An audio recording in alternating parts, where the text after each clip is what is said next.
સુરતના રાંદેર વિસ્તારમાં સંબંધોના લોહિયાળ અંજામની એક ચોંકાવનારી ઘટના સામે આવી છે। રામનગર વોકવે પાસે એક પતિએ પોતાની પત્નીને ચપ્પુના ઘા ઝીકીને હત્યા કરી નાખી છે। પત્નીના અન્ય યુવક સાથેના આડા સંબંધોની શંકામાં ઉશ્કેરાયેલા પતિએ આ આત્મઘાતી પગલું ભર્યું હોવાનું બહાર આવ્યું છે। સુરતના રાંદેર રામનગર સ્થિત અંબિકાનગર વોકવે પાસે હત્યાની ઘટનાથી ચકચાર મચી ગઈ છે। મૂળ બિહારના વતની અને સુરતમાં કેટરિંગના વ્યવસાય સાથે સંકળાયેલા દંપતી વચ્ચે આડા સંબંધોને લઈને લાંબા સમયથી વિવાદ ચાલતો હતો। મૃતક પૂજા દેવીને અન્ય એક યુવક સાથે મૈત્રીપૂર્ણ સંબંધો હોવાની શંકા પતિને હતી, જેમાં ગતરોજ પૂજા દેવી તે યુવક સાથે દેખાતા પતિનો પિત્તો ગયો હતો અને ઉશ્કેરાયેલા પતિએ પત્નીના મિત્ર પર ચપ્પુ વડે હુમલો કરવાનો પ્રયાસ કર્યો હતો, પરંતુ તે દરમિયાન વચ્ચે આવી ગયેલી પત્ની પૂજા દેવીને ચપ્પુના ઘા વાગી ગયા હતા। ગંભીર ઈજાઓને કારણે પૂજા દેવીનું ઘટના સ્થળે જ કરુણ મોત નીપજ્યું હતું। રાંદેર પોલીસે આ મામલે લાશને પોસ્ટમોર્ટમ માટે ખસેડી આરોપી પતિ વિરુદ્ધ કાયદેસરની કાર્યવાહી હાથ ધરી છે।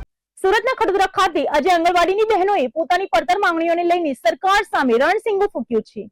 મોટી સંખ્યામાં એકત્ર થયેલી આંગણવાડી કાર્યકરોએ લઘુત્તમ વેતન અને સન્માનની માંગ સાથે ઉગ્ર વિરોધ પ્રદર્શન કર્યું હતું। સુરતના ખડોદરા રક્તદાન કેન્દ્ર ખાતે આજે આંગણવાડીની હજારો બહેનોના રોષનો જ્વાળામુખી ફાટ્યો હતો। આંગણવાડી કાર્યકરો અને હેલ્પરો દ્વારા સરકાર પાસે લઘુત્તમ વેતન આપવાની મુખ્ય માંગ કરવામાં આવી છે। વિરોધ કરી રહેલી બહેનોનું કહેવું છે કે સરકાર તેમને યશોદા માતાનું બિરુદ તો આપે છે, પરંતુ વાસ્તવિકતામાં તેમનું પૂરતું વેતન કે સન્માન મળતું નથી। આંગણવાડી કર્મચારીઓએ સ્પષ્ટ શબ્દોમાં ચેતવણી આપી છે કે જો સરકાર દ્વારા તાત્કાલિક કોઈ ઉકેલ લાવવામાં નહીં આવે તો આવતીકાલથી 3 દિવસ સુધી તેઓ કામથી અળંગા રહેશે। આ 3 દિવસની હડતાળ બાદ પણ જો પ્રશ્નોનું નિરાકરણ નહીં આવે તો રાજ્યભરની આંગણવાડી બહેનો અચોક્કસ મુદ્દતની હડતાળ પર ઉતરી જશે, જેની સીધી અસર નાના બાળકોના પોષણ અને શિક્ષણ કાર્ય પર પડી શકે છે। મારું નામ ભાવના સુરતી છે, આંગણવાડી કાર્યકર્તા છું। શું રજૂઆત લઈને અત્યારે વિરોધ કરી રહ્યા છો? અમે અમારા પગારની રજૂઆત કરી રહેલા છે। સરકારે અમને લઘુત્તમ વેતન જે જાહેર કર્યું છે તે અમે સરકાર પાસે એટલી માંગણી કરીએ છીએ કે અમને જે વેતન જાહેર કર્યું તમારું વેતન ચૂકવે।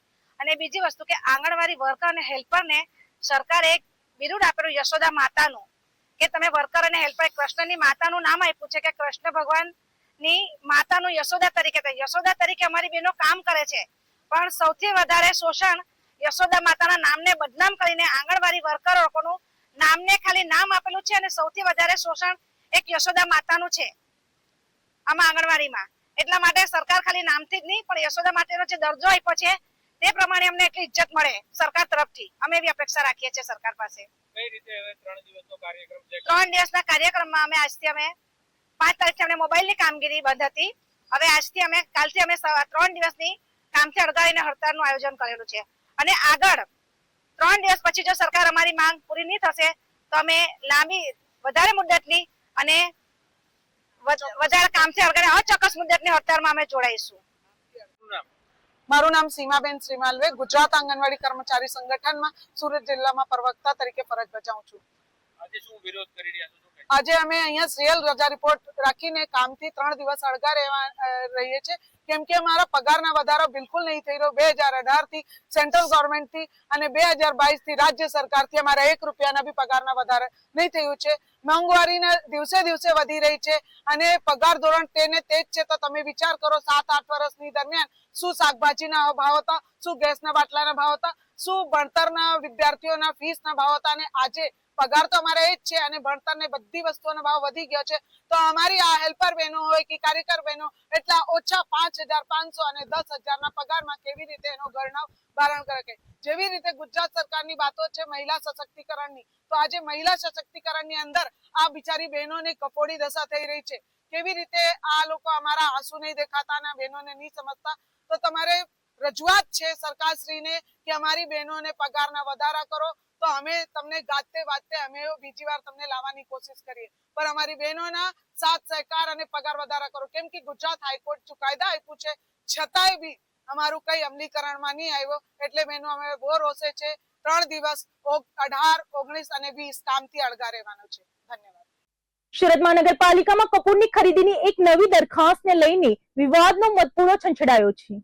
મનપા દ્વારા મંજૂર કરાયેલા કપૂરના ભાવ અને બજારના ભાવમાં મસમોટો તફાવત સામે આવતા ભ્રષ્ટાચારની દુર્ગંધ આવી રહી છે। વિપક્ષે આ મામલે શાસકો પર પ્રજાના પૈસાનો વેડફાટ અને માનીતા કોન્ટ્રાક્ટરોને ફાયદો કરાવવાનો ગંભીર આરોપ લગાવ્યો છે।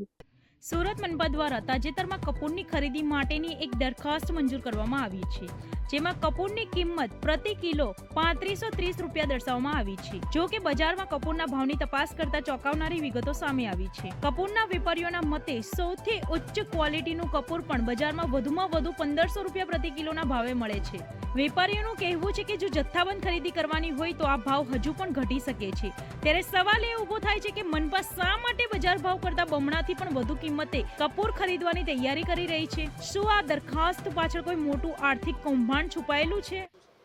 સુરત મહાનગરપાલિકામાં છેલ્લા 5 વર્ષથી ભારતીય જનતા પાર્ટીનું શાસન એક ખાનગી પેઢીની જેમ ચાલ્યું છે અને ભારતીય જનતા પાર્ટી નહીં પરંતુ ભ્રષ્ટાચારી જનતા પાર્ટી તરીકે જેણે કાર્યરત તરીકે કામ કર્યું છે. માર્ચ મહિનામાં સામાન્ય સભા હોય કે સુરત મહાનગરપાલિકાની જે વિવિધ સમિતિઓ છે, સ્થાયી સમિતિઓ, ગટર સમિતિઓ, પાણી સમિતિઓ, તમામ સમિતિઓના કામો અને એમાં પણ એજન્ડા સિવાયના જે વધારાના કામો આવ્યા છે તમામમાં ભ્રષ્ટાચાર સિવાય બીજું કંઈ નકરું થયું નથી.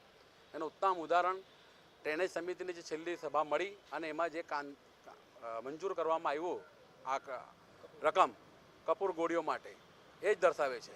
આજે કપૂર સારામાં સારી ઉચ્ચતમ ક્વોલિટીનું તમે પણ શહેરમાં બજારમાં લેવા જાઓ તો મેક્સિમમ 1200 થી 1500 રૂપિયામાં સારામાં સારી ઉચ્ચ ગુણવત્તાનું મળે છે.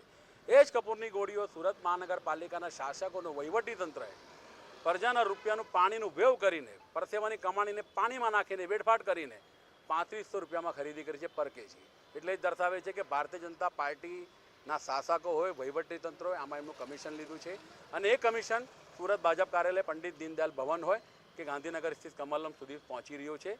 જે ઇજારદાર પણ હશે ચોક્કસપણે ભારતીય જનતા પાર્ટી સાથે ખૂબ નજદીકનું ગૌરવ ધરાવતો હોય તો જ એણે પણ ડબલ કરતાનો વધારેનો ભાવ વસૂલાત સુરત મહાનગરપાલિકાએ પાસે કરી છે. આ તબક્કે એટલું જ કહીશ કે સુરત પરની પ્રજા ખૂબ જાગૃત થઈ ગઈ છે, આમના શાસનથી ત્રસ્ત થઈ ગઈ છે ને આમના ભ્રષ્ટાચારના એક દાખલાઓ ઘણા સામે આવ્યા છે આખા 5 વર્ષ દરમિયાન. આ વખતે જે 31 વર્ષ એમનું સતત શાસન ચાલી રહ્યું છે મનપામાં, આ વખતે એમને શાસન ટકાવવા માટે 9 નેજા પાણી યાદ આવશે એ ચોક્કસ છે. દુઃખ એ બાબતનું છે કે આ 500 કિલો કેજીની ખરીદી લિંબાયત ઝોન દ્વારા કરવામાં પણ આવી, જેના 3550 રૂપિયા ભાવ ચૂકતી કરવામાં આવ્યો છે.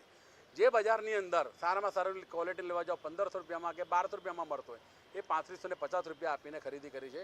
એટલે આમાં અધિકારીઓની પણ સીધી સંડોવણી હશે ને શાસકોનું સીધું કમિશન મળ્યું હશે તો જ આ તબક્કે આવી રીતે કામ થયું હશે ભ્રષ્ટાચાર.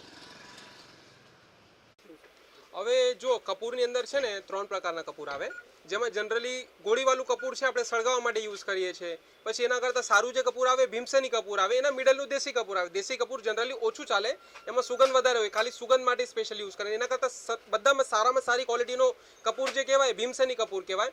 જે કપૂર 100% પ્યોર આવે, જેની અંદર કોઈ પણ પ્રકારની ભેળસેળ આવતી નથી, એ પ્રકારનું કપૂર છે. અને આપણે ગોળીવાળી કપૂરની વાત કરીએ તો એ કપૂર આવે છે 20% વેક્સ મિક્સ આવે એની અંદર, એના માટે ગોળી બને, એના લીધે એ મિક્સ આવે છે. અને બંનેની આપણે પ્રાઇસની જો વાત કરીએ તો પ્રાઇસમાં ગોળીવાળું કપૂર છે સારામાં સારી ક્વોલિટીનો 1200 રૂપિયા કિલો આવે અને ભીમસેની કપૂર છે જે બધા કરતાં ઊંચી ગુણવત્તાવાળું કપૂર છે એ કપૂરનો ભાવ હમણાં માર્કેટમાં 1500 રૂપિયા રેગ્યુલરલી કિલોમાં ચાલે અને કોઈ વધારે ક્વોન્ટિટીમાં લે તો અમે એને ઓછું પણ કરી દઈએ છીએ. અને ગોળીવાળું કપૂરની આપણે વાત કરીએ તો એમાં જે 1200 રૂપિયા છે સારામાં સારી ક્વોલિટીનો છે અને એના કરતાં નીચી ક્વોલિટી પણ માર્કેટમાં ઘણી બધી અવેલેબલ છે. 700 રૂપિયા, 800 રૂપિયા, 1000 રૂપિયા કિલો પણ અવેલેબલ છે. હવે આ બધી વસ્તુઓમાં છે એકદમ ક્વોલિટી વાઇઝ થાય ને તો એની અંદર આ બધામાં સારામાં સારું કપૂર કહેવાય ભીમસેની કપૂર જે પણ હોય, જેની અંદર કોઈ પણ પ્રકારનું મિક્સ આવતું નથી, કોઈ પ્રકારનું વેક્સ આવતું નથી. બધી પ્રકારના મેડિકલ યુઝમાં, પછી આપણે તેલમાં મિક્સ કરવું હોય, પાણીમાં એમાં મિક્સ કરવું હોય, બધામાં ચાલે. આ વસ્તુ 100% પ્યોર આવે. મહાનગરપાલિકા દ્વારા કપૂરની ખરીદીમાં 3530 રૂપિયા લેખે ભાવ મૂક્યો છે, તો આ શક્ય ખરી? કેટલું હોય છે?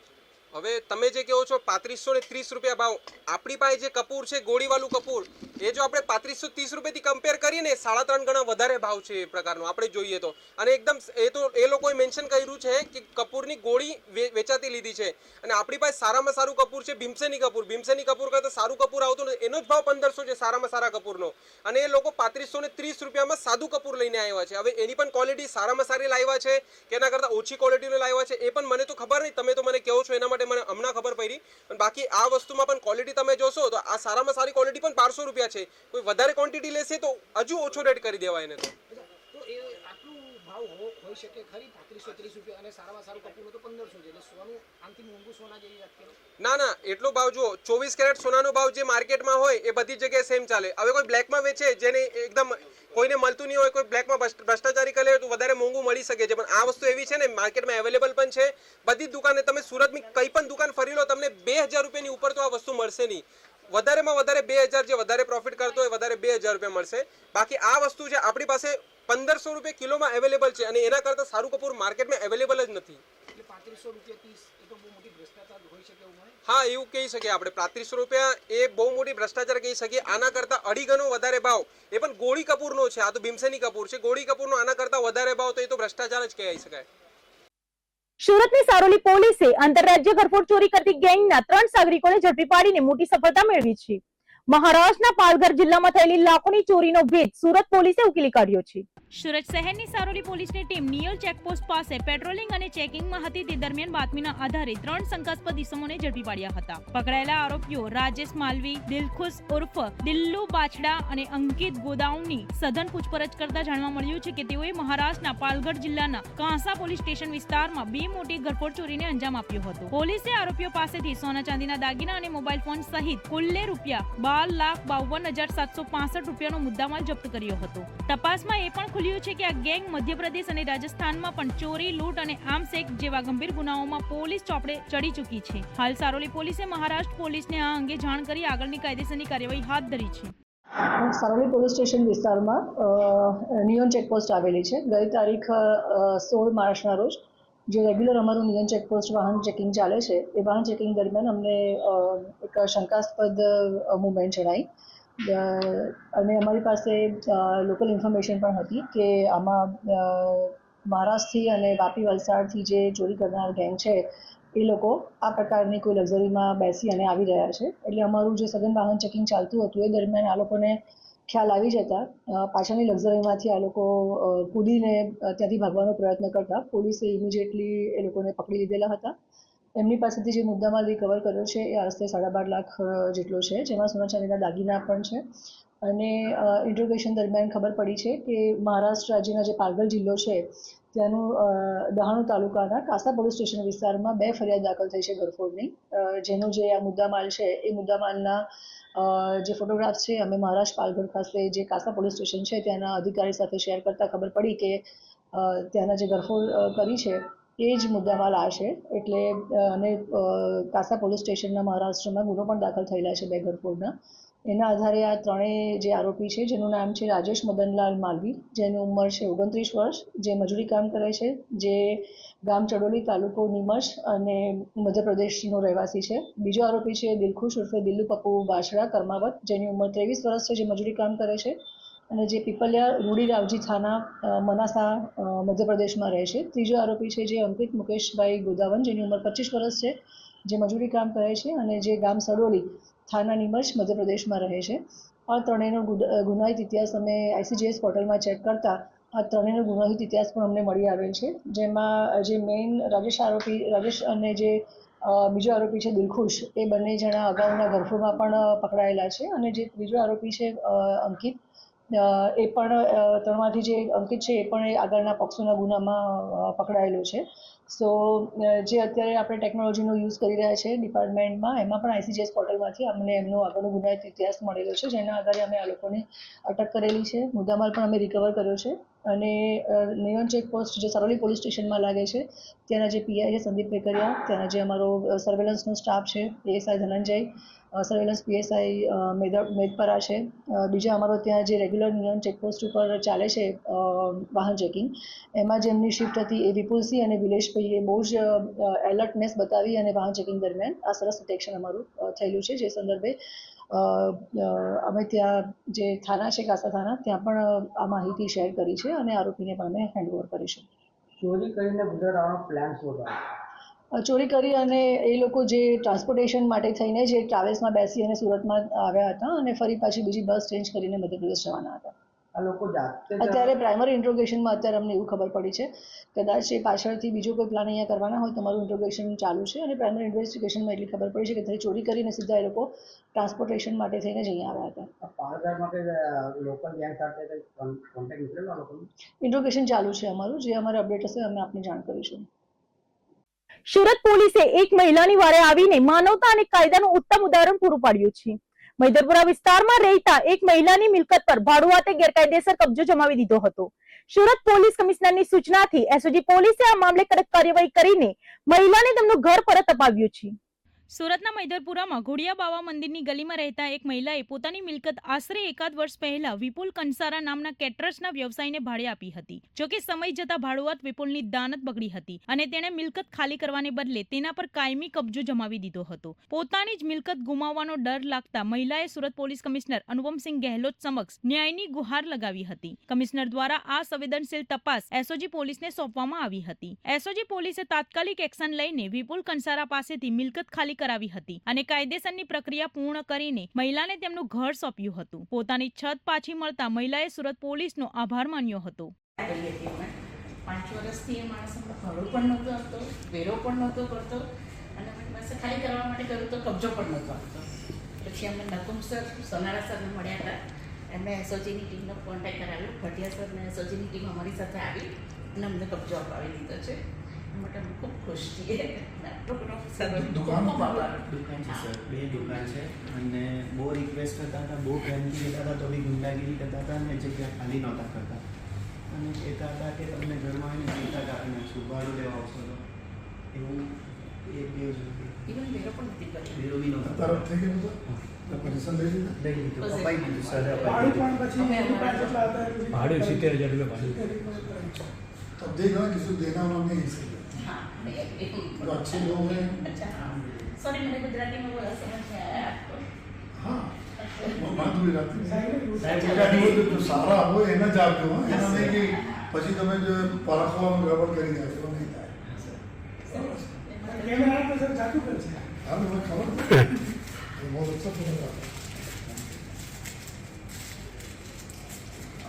રીટા મહાદેવ રાવલ અમારી મૈદરપુરા ગોડિયા બાવા મંદિરની ગલીમાં વડીલોપાર્જિત મિલકત છે અમારી અને બિરજુની. એ 5 વર્ષથી કેટરિંગનો ધંધો કરતા વિપુલ ઇન્દ્રવદન કંસારાને ભાડે આપેલ હતી. છેલ્લા 5 વર્ષથી ભાડું પણ નહોતો આપતો અને 2 વર્ષથી તો ઉપર કબજો કરી દીધો હતો. પોલીસ કમિશનર શ્રી અનુપમસિંહ ગેહલોત સાહેબને મળતા એમણે એસઓજીની ટીમને સાથે મુલાકાત કરાવી અમને અમારી જગ્યાનો કબજો અપાવ્યો છે. એ માટે અમે નકુમ સાહેબ, સોનારા સર અને સમગ્ર એસઓજીની ટીમનો ખૂબ ખૂબ આભાર માનીએ છીએ અને અનુપમસિંહ ગેહલોત સાહેબનો પણ ફરી એકવાર ખૂબ ખૂબ આભાર. Thank you very much.